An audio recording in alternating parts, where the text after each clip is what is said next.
Alright, so there was an article today in Slate titled Against YA, which makes the assertion that adults should be ashamed of reading young adult books, which the author characterizes as eye-rolling, simplistic, and beneath an adult's sophisticated literary palate.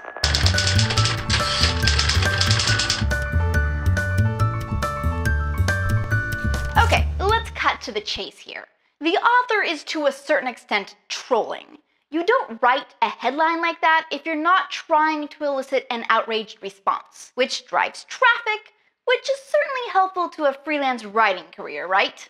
I'm not saying she doesn't believe what she's saying, I'm pretty certain she does. But she's, as she repeatedly reminds us, an adult, and is savvy enough to craft her feelings into the most outrage and traffic-driving form. But even so, I do feel this is important for us to discuss. First of all, let's talk about her target, which is ostensibly adults. But while she says she's more than happy that teenagers are enjoying the young adult-fueled reading renaissance, she makes it clear that's because she thinks teens are mentally inferior and as of yet unable to appreciate the nuances of great literature. So as to who she's actually attacking in this piece, I would say it's pretty much everybody.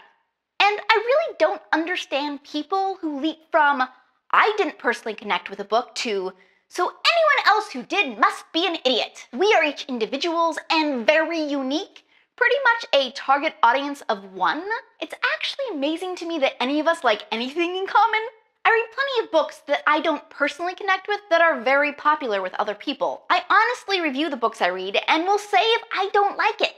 But I would never tell someone else, because I didn't like it, if you liked it, you're stupid.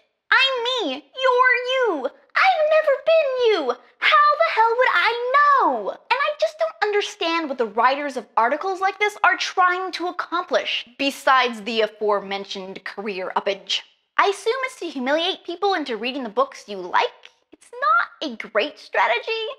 I've found that humiliation is not the greatest motivator. It's a great demotivator, though. You might possibly achieve shaming people into dropping out of the reading pool altogether, which means they'll never pick up any of your preferred books either, which means you are working counter to your own goal. In fact, this article falls into a basic fallacy that genre snobs get caught up in a lot. If you read X, you're not reading Y. That reading one type of book is by necessity replacing reading the type of book the genre snob would prefer you to read. I read all genres, and I mean all genres. I read YA, I read romance, I read classics, and I read literary fiction, etc., etc. I read it all. And let me tell you, they all work in perfect concert together. I would read way less classics and way less literary fiction if they were all I read. Why? Because my brain needs variety. Too much of the same tone and density level can burn me out. But if I read a little bit of this, a little bit of that, then my brain stays engaged and excited, and I read more of everything. And my wish for everyone who watches my videos is not that you love everything I love, but that you find joy in reading. Believe me, I am just as ecstatic when you're fangirling or fanboying over a book I really didn't like, because you have found that moment of bliss from a book, and that is what I care about. I'm going to leave my portion of this discussion with a quote from an author who lived before the term young adult came into use, but I think is apropos to this situation.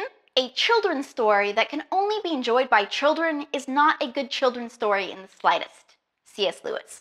Okay, these are just very brief thoughts thrown together quickly, and I know that I will have much more to say about this topic in the days to come, but I kind of want to hear from you right now about what you think about all this.